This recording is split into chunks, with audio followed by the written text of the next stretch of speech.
El Movimiento La Red le da la bienvenida a su encuentro semanal.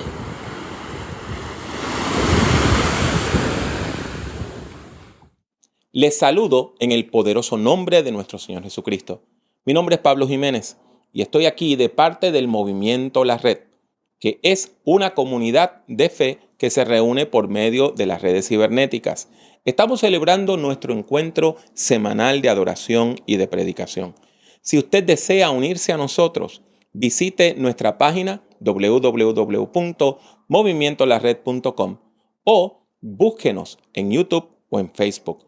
Únase a nosotros, dele like, me gusta a nuestras páginas, comience a adorar con nosotros, a compartir nuestros vídeos y recuerde que todos los jueves a las 7:30 de la noche, hora del este de los Estados Unidos, nos reunimos para orar. Vamos ahora a preparar nuestras mentes y nuestros corazones para adorar al Dios que vive para siempre. Adoremos a Dios. Bendito Dios y Padre Celestial, Dios de toda luz. Santo, santo, santo eres tú. Gracias te damos, Señor, porque tú nos permites venir delante de tu santa y bendita presencia a compartir contigo, a saber que tú eres Dios, a reconocer todas tus virtudes, también a confesar nuestras maldades, nuestros pecados, nuestros defectos y a pedir que tu Santo Espíritu nos dé poder, nos dé poder, nos dé poder para vivir. Te rogamos, Padre amante, por todas las personas que están en este momento sintonizando este video, que están adorando con nosotros desde distintos países, a distintas horas, en distintos lugares. Bendíceles, cuídales, dales poder, dales de tu presencia y permite que esta sea una experiencia de bendición, tanto para ellos como para su familia y su comunidad. Esto lo pedimos humildemente en el nombre de Jesús. Amén.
Todo es tuyo y de lo tuyo te damos. Saludos, les habla el pastor Manuel Collazo del Movimiento La Red. Ha llegado un momento para mayordomía. Hoy estaremos estudiando 1 de Timoteo 6, del 17 al 19. El estudio de hoy, a los ricos de este mundo. Saludos, Dios les bendiga. Anoche fuimos a buscar a nuestro hijo. En el camino, mi esposa me comenta de los nuevos negocios que estaban siendo construidos en la vía hacia su trabajo. Y me comentó que parecía que la economía estaba bien. Los negocios eran distribuidores de autos, pero autos de lujo, exóticos. Ferrari, Porsche, Audi, Bentley. Autos que para personas como usted y como yo son más que sueños, inalcanzables. Ella me comenta, como les dije, la economía parece estar bien. Mi comentario y mi respuesta fue un poco triste. La economía está bien si eres rico. Veamos qué nos dice la palabra. La palabra de hoy lee así, 1 de Timoteo 6, 17 al 19. A los ricos de este mundo, manda que no sean altivos, ni pongan la esperanza en las riquezas, las cuales son inciertas, sino en el Dios vivo, que nos da todas las cosas en abundancia para que las disfrutemos. Que hagan bien, que sean ricos en buenas obras, dadivosos y generosos. De este modo atesorarán para sí buen fundamento para el futuro y alcanzarán la vida eterna. Esta es palabra de Dios para el pueblo de Dios. ¿Cuánto es suficiente? Esa pregunta fue hecha una vez a uno de los hombres que más riqueza había acumulado. La respuesta es sumamente lamentable. Él respondió, nunca acumularé suficiente. Este es un simple ejemplo del pasaje que acabamos de leer. Al igual que el rico insensato, este caballero ponía su confianza en el dinero y por lo tanto nunca tendría suficiente. ¿Qué nos dice todo esto? El apóstol Pablo, en su carta a Timoteo, nos advierte a que no podemos poner la confianza en la riqueza. El apóstol las llama inciertas. Nuestra riqueza está en que hagan bien, que sean ricos en buenas obras, dadivosos y generosos.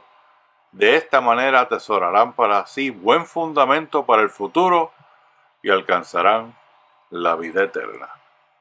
Bendiga su iglesia, haga el bien, sea generoso, que haya alimento en su casa de oración y en la nuestra también. Les exhorto que vayan al movimientolared.com para hacer su donación. Es fácil, simplemente seleccione ofrendar, oprime el botón de bendiciones y ahí podrá colocar la cantidad, si es una ofrenda o diezmo, y podrá dar para el Movimiento La Red.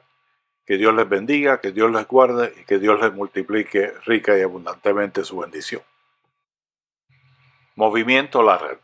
Espiritualidad, discipulado, liderazgo.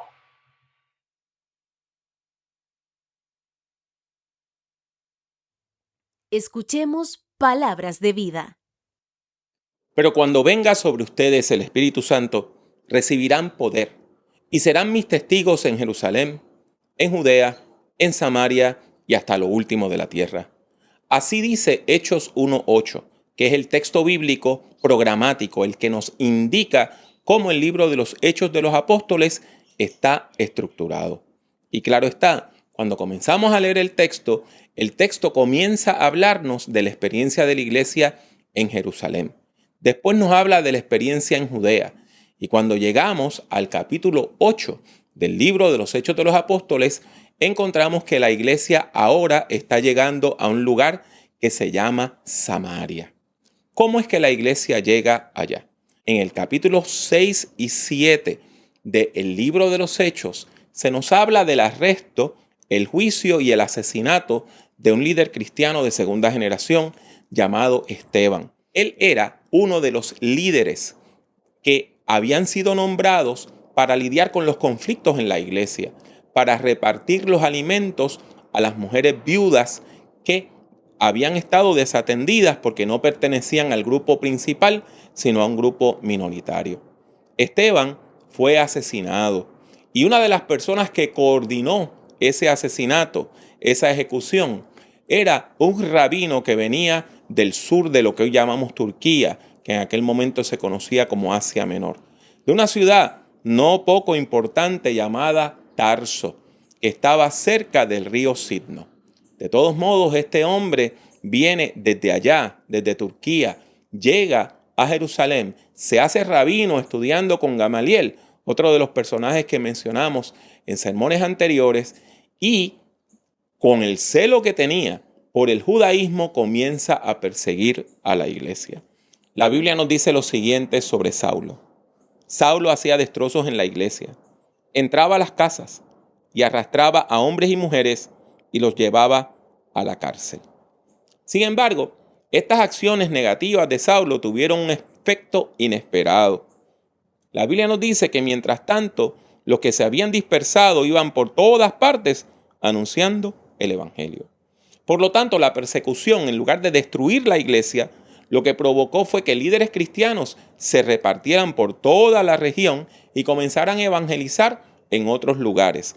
O sea, que la persecución lo que hizo fue traer crecimiento a la iglesia. Otro de los líderes que fue nombrado junto con Esteban para servir en las mesas se llamaba Felipe. Y ese hombre, cuando salió a causa de la persecución de Jerusalén, llegó a una región llamada Samaria. Samaria es un territorio que está en el medio de Galilea, que está al norte, y de Judea, que es donde está Jerusalén. Los samaritanos eran un grupo problemático en el primer siglo, porque siglos atrás eran israelitas que se habían mezclado con personas de otras culturas. Esa mezcla no se dio voluntariamente, sino que ellos fueron invadidos por ejércitos extranjeros, principalmente por el ejército de Asiria.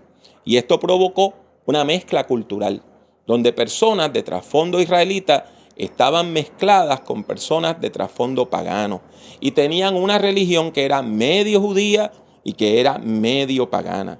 Y eso hacía que las personas que estaban en Jerusalén, los grandes líderes religiosos, los grandes rabinos, rechazaran el movimiento samaritano, rechazaran la religión samaritana. Hubo toda una serie de controversias. Sin embargo, la iglesia llegó allá a predicar el evangelio. ¿Y por qué lo hicieron? Porque los samaritanos estaban esperando el Mesías.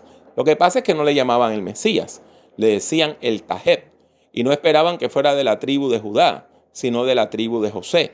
De todos modos, su corazón estaba dispuesto a recibir el mensaje de que Dios había enviado un Salvador. Felipe va con ese mensaje a Samaria y comienza a hablar de Cristo y comienza a hacer milagros y prodigios en el nombre sagrado de Jesucristo. El libro de los Hechos de los Apóstoles describe el tremendo impacto que tuvo el ministerio de Felipe en Samaria. Y lo hace de la siguiente manera. Dice la Escritura: toda la gente escuchaba con atención lo que les decía Felipe, y oían y veían los milagros que hacía.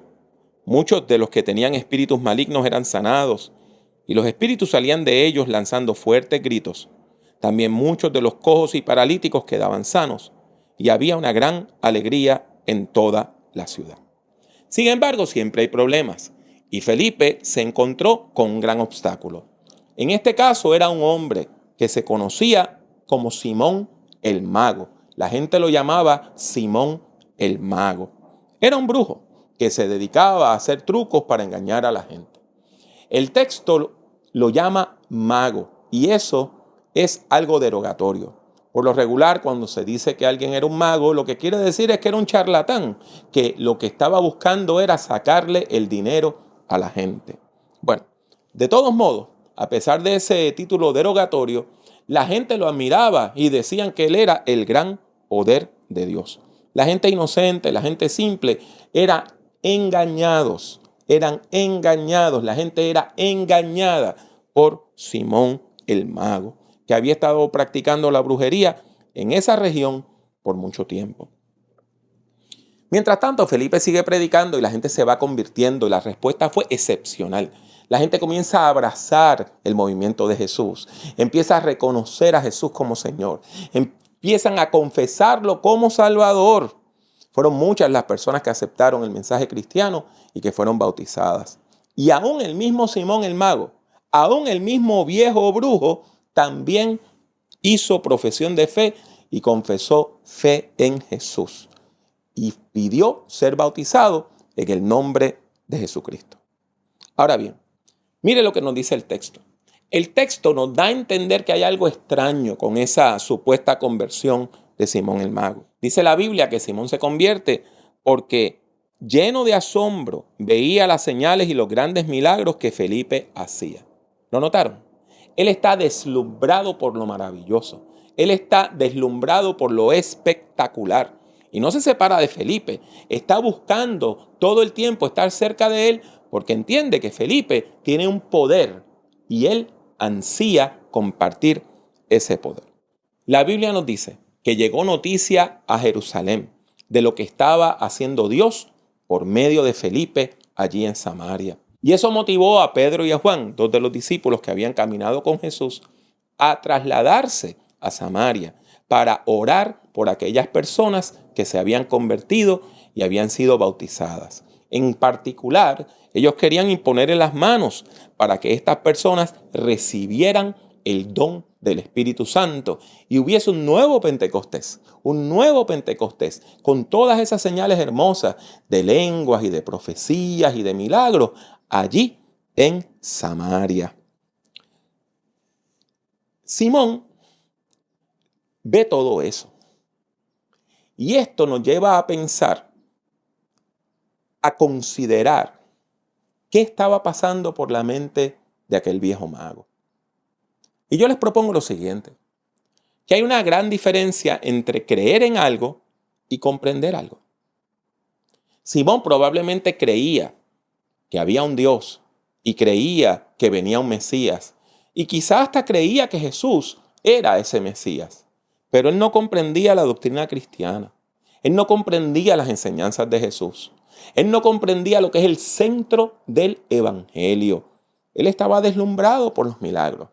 Él estaba deslumbrado por las sanidades. Él estaba deslumbrado por lo espectacular. Y déjeme decirle, hay mucha gente hoy que del mismo modo siguen a Jesús por las razones equivocadas. Están buscando fama, están buscando fortuna. Sin embargo, no disciernen las enseñanzas cristianas y no entienden lo que es el mensaje del evangelio. Y por eso no pueden evangelizar, porque no conocen lo que es el mensaje de Cristo. Simón el Mago es el ejemplo de esa persona superficial, de esa persona que tiene una fe superficial, que cree pero que no comprende. Y también es ejemplo de aquellas personas que entran a la iglesia buscando beneficio propio, buscando el dinero, buscando la fama, buscando la fortuna, buscando los puestos de autoridad, destacarse sobre todos los demás. Esta es una combinación muy peligrosa. Cuando usted tiene una persona que tiene mucha ambición y poco entendimiento, eso es una receta para el desastre. Porque aunque parezcan ser fieles, en el fondo lo que están es buscando ese beneficio propio. Eso trae problemas a la iglesia de Jesucristo. Estas personas por lo regular caen de la gracia y cuando lo hacen de manera estrepitosa y traen vergüenza para ellos mismos y, ¿por qué no?, para la iglesia y aún para el evangelio de Jesucristo. Como les dije hace unos momentos, Pedro y Juan viajan desde Jerusalén a Samaria con el propósito de orar por la gente y ponerle las manos para que haya este nuevo Pentecostés y reciban el poder del Espíritu Santo. Mire lo que nos dice el texto. Los apóstoles que estaban en Jerusalén se enteraron de que en Samaria se había recibido la palabra de Dios y enviaron a Pedro y a Juan. Cuando estos llegaron, oraron por ellos para que recibieran el Espíritu Santo, porque el Espíritu aún no había descendido sobre ninguno de ellos, ya que solo habían sido bautizados en el nombre de Jesús. En cuanto les impusieron las manos, recibieron el Espíritu Santo. ¡Qué cosa hermosa! El Espíritu Santo cae. ¿Pero sabe quién también cayó? Simón. Simón cae. Y como le dije hace un ratito, de manera estrepitosa. El viejo estafador, maravillado ante los portentos que están haciendo Felipe y Pedro y Juan, piensa que esto de la manifestación del Espíritu Santo es un truco. Y que si él le da dinero a estos magos muy poderosos que vienen desde Jerusalén, ellos le van a enseñar el truco. Y así él va a poder hacer mucho dinero con ese truco que le están enseñando. Por eso, confundido, porque no entiende lo que está pasando, porque no comprende lo que es el poder de Dios, porque no comprende lo que es el evangelio, Simón se atreve a hacer una cosa horrible. Va y le ofrece dinero a los apóstoles para que los apóstoles le enseñen a poner las manos sobre la gente y que la gente reciba el bautismo en el Espíritu Santo. Aunque todo esto parece una infamia, cuando usted lo analiza tiene cierta lógica. Porque la mayor parte de las personas que reclaman tener poderes sobrenaturales saben perfectamente que ellos no los tienen. Así que los mentalistas, los brujos, los magos, los psíquicos, los adivinos, saben que lo que están haciendo son trucos. Saben que ellos no tienen poder y lo que están haciendo es engañando a la gente. Y como el ladrón juzga por su condición, Simón piensa lo mismo de los apóstoles, que sencillamente son magos muy poderosos. Y eso es lo que da paso a que Simón tome esta decisión terrible y haga este acto infame de ofrecerle dinero a los apóstoles para que le enseñen el truco de imponer las manos para que la gente reciba el poder del Espíritu Santo. Simón ofende a Dios y ofende a los apóstoles cuando les dice: denme también a mí ese poder para que cuando yo imponga las manos sobre cualquier persona, ésta reciba el Espíritu Santo. La respuesta de los apóstoles fue inmediata y fue tajante. Pedro le dice: que tu dinero perezca contigo, si crees que el don de Dios puede comprarse. Tú no tienes nada que ver en este asunto, porque en tu interior no eres recto con Dios. Arrepiéntete de tu maldad y ruega a Dios. Tal vez te perdone por ese mal pensamiento. Por lo que veo, estás en manos de la amargura y de la maldad. ¡Qué palabras más impresionantes! Estás en las manos de la amargura y de la maldad. La reacción de Simón el Mago ante las palabras de los discípulos también es problemática.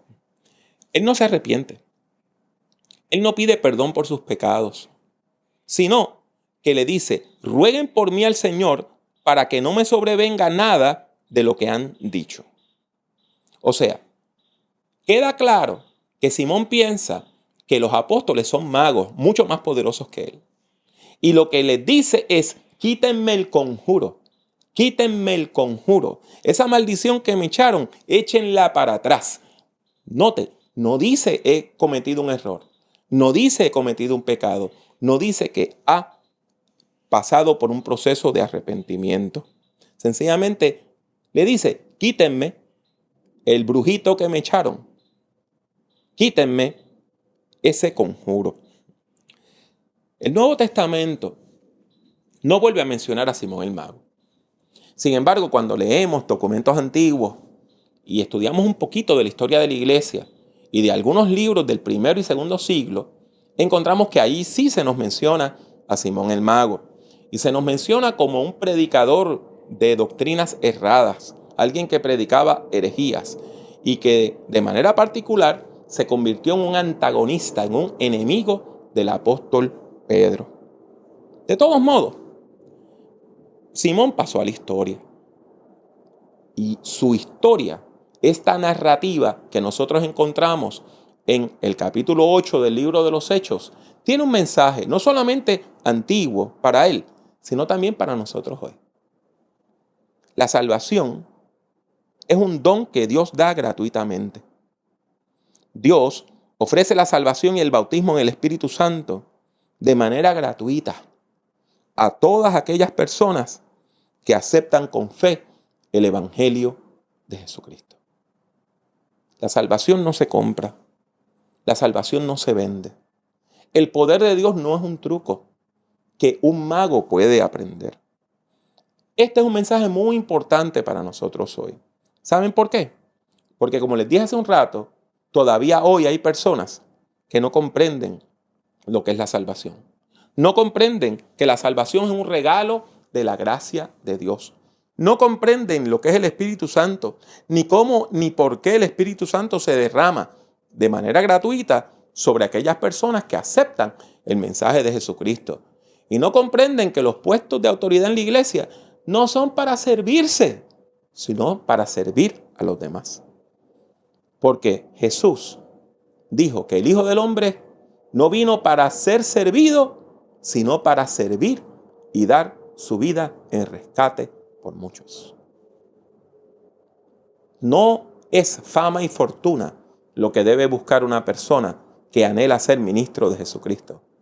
Es servir y bendecir a los demás. El libro de los Hechos de los Apóstoles rechaza a todos aquellos predicadores que explotan a la gente necesitada.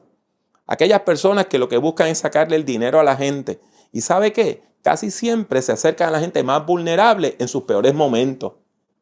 Y eso hace que su pecado sea más grande.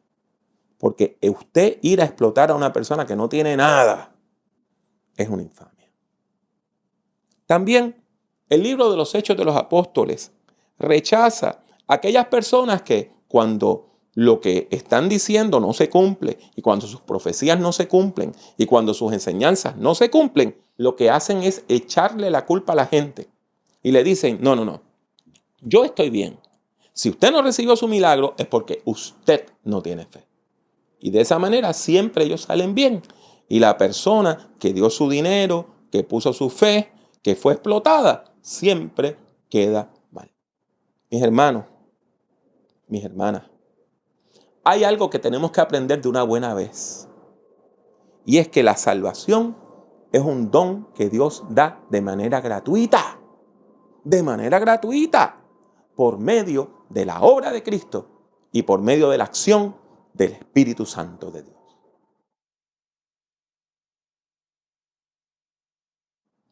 Simón el Mago no se arrepintió, porque él pensaba que no había nada de qué arrepentirse.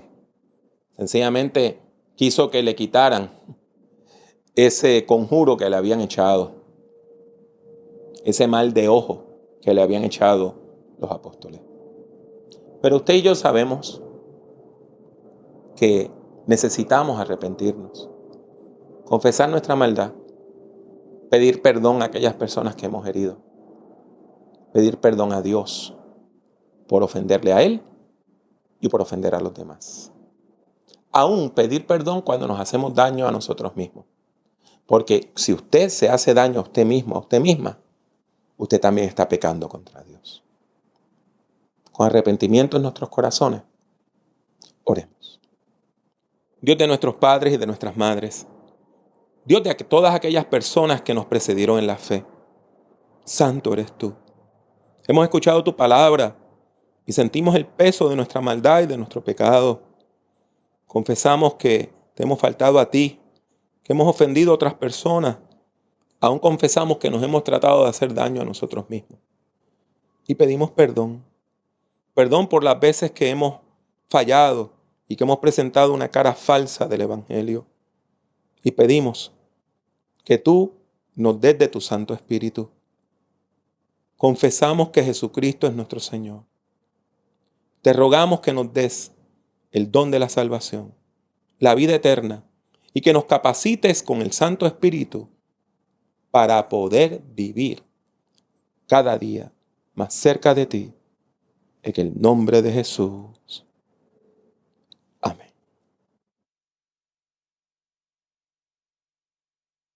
Y así llegamos al final de otro encuentro semanal del Movimiento La Red.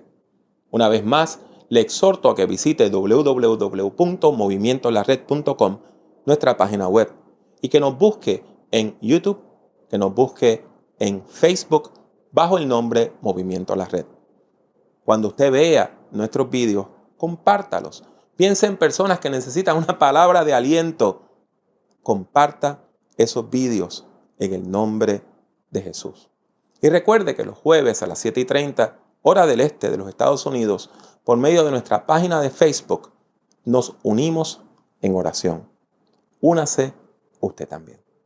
Nos despide el pastor Manuel Collazo. Número 6, 24 al 27. Jehová te bendiga y te guarde. Jehová haga resplandecer su rostro sobre ti y tenga de ti misericordia. Jehová alce sobre ti su rostro y ponga en ti paz. Así invocarán mi nombre sobre los hijos de Israel y yo les bendeciré. Únase al Movimiento La Red visitando nuestra página web www.movimientolared.com. Busque el Movimiento La Red en Facebook y suscríbase a nuestra página oprimiendo el botón de like, me gusta. El Movimiento La Red es una comunidad de fe que se reúne a través de las redes sociales. La participación es libre y voluntaria. Está abierta tanto para ser su principal comunidad de fe como para enriquecer su vida espiritual. La Red es un movimiento cristiano que no está afiliado a denominación alguna.